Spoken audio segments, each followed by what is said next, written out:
Available on Blu-ray from Radiance Films is 1966's Black Tight Killers, a Japanese spy ninja comic book action pop art frenzy of fabulosity. This film is so fun and so good, and I do not know why it is not talked about more often. I remember this getting released in the 90s, late 90s, early 2000s by somebody, and it was like the first big splash it made. It was on tape or it was on DVD or something like that, and then it sort of faded into obscurity again, and I'm glad this release is out because this was just a total blast watching this. So this was a Nikatsu film, which was one of the big, mostly known for their less reputable films, Japanese film studio, directed by Yasuharu Hasebe with Akira Kobayashi and Chieko Matsubara as the two leads, more or less. And the story goes a little something like this.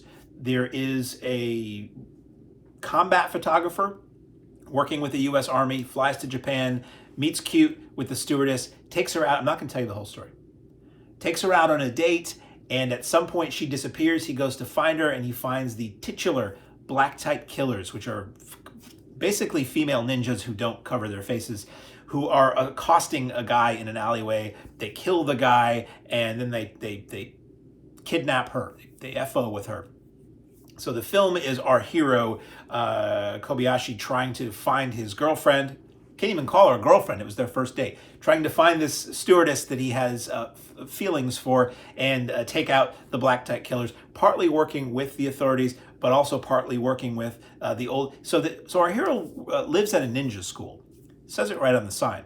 I do believe ninjutsu is supposed to be the deadly art of deception, so putting ninja school on the sign, I don't know if that breaks any kayfabe or anything, but he lives at a ninja school, and the old man who runs the ninja school is like giving him gadgets, like Q style. It's almost like a Bond film. So the espionage Bond influence is certainly there.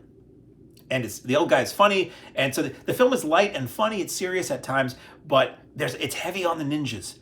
It's a whole lot. They're basically female ninjas, and there's a ninja school, and they mention ninjas, and a whole lot of ninja going on in this film. Amazingly shot. The opening title sequence to this film is like really bright colors. There's a sequence where this woman is like running through various rooms of various colors, and the Black Tight Killers are all dressed up with masks and different pretty colors. Widescreen photography. Everything I'm a sucker for. Seemingly, to me, heavily influenced by the 1966 Adam West Batman TV series, at least in terms of the color and the camera angles and the garishness and wild nature of a lot of it. The film overall isn't wall-to-wall wild colors, but they use them very well. A lot of it takes place at night in like a club area, and boy, was this fun. So, the score is amazing. This very jazzy, like rock score at times. The visuals, as I said, are amazing, and it's just like the perfect midnight movie cult flick. Like, again, I'm like astounded that more people don't talk about this movie. Hopefully this release means that there's a new DCP out there so that theaters can show this, and that this can really sort of gain the following that has deserved all these years, despite, again, having been out a long time ago. The Black Tight Killers themselves, the weapons that are used in this film, this probably isn't even all of them.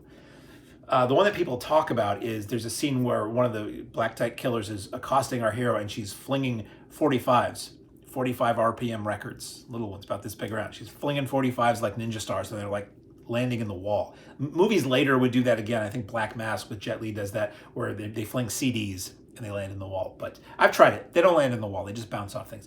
So at one point, the woman is flinging 45s. Another time, she's like spitting gum. She uses like gum as a weapon. It's like a chewing gum bomb, or chewing gum gets in his eyes and he can't take it off. It's just ridiculous and wonderful. There's the use of laughing gas in the film. The special features, not voluminous, but still good. Commentary by Jasper Sharp, who knows his stuff. Archival interview from 2001 with the director of the film, Yasuharu Hasebe, on his career and the making of Black Tight Killers. That's 9 minutes. And then the original 3-minute trailer, which is also garish and fun. So packaging here. Very cool, sleek packaging. So as always with Radiance Films, you see this and you're like, why did they print this thing and cover up the art? It's a J-card. It's like an Obi strip from Japan. It slips out. So that's just basically information about it. Front and back, a little more colorful on the back. Crack it open, and nothing to write home about as far as what's printed on the disc. But if you look at the alternate cover, very cool, very badass, very Bond-like in that pose. And then you get this booklet, which is great. And this sort of gives you an idea of the use of color in the film is just fabulous. and nice, not crazy hefty, but decent sized little book. I know you're doing the calculations, looking at the thickness on your screen and saying, oh, it's really good.